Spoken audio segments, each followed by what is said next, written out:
Royal media news, बातम्या आणि बरच काही. इराण आणि अमेरिका इस्रायलच्या युद्धाचे जगातील विविध देशावर परिणाम झाले असून आखाती देशातील युद्धजन्य परिस्थितीमुळे इंधन आणि गॅस पुरवठ्यावर त्याचा परिणाम झालाय. भारतात गेल्या काही दिवसात गॅसचा पुरवठा घटल्याने हॉटेल व्यावसायिकांची धाबे दणाणले आहेत. गॅसच्या तुटवड्यामुळे पुण्यात 10,000पेक्षा जास्त लग्न सोहळे पुढे ढकलण्यात आल्याची माहिती आहे. या संदर्भात आता पुण्याचे सुपुत्र आणि केंद्रीय मंत्री मुरलीधर मोहोळ यांनी माहिती दिली आहे. देशात सुरू असलेल्या घरगुती गॅसच्या तुटवड्यासंदर्भात भारत सरकारने 100% काळजी घेतली आहे.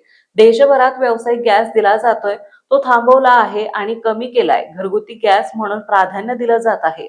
घरगुती गॅस कुठेही कमी पडणार नाही याची काळजी सरकार घेत आहे. त्यामुळे याची चिंता करण्याचं कारण नाही, असे केंद्रीय मंत्री मुरलीधर मोहोळ यांनी म्हटलंय.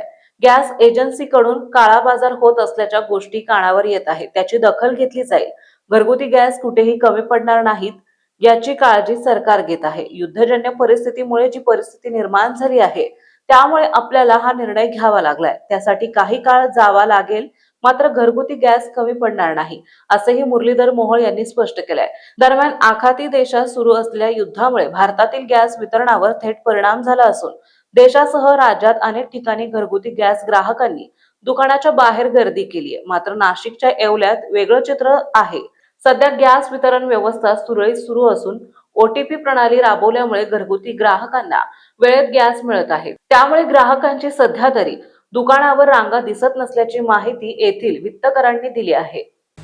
महाराष्ट्रातील ताज्या आणि महत्त्वपूर्ण बातम्या पाहण्यासाठी आजच आमच्या रॉयल मीडिया न्यूज चॅनलला सबस्क्राईब करा आणि बेल आयकॉन प्रेस करा.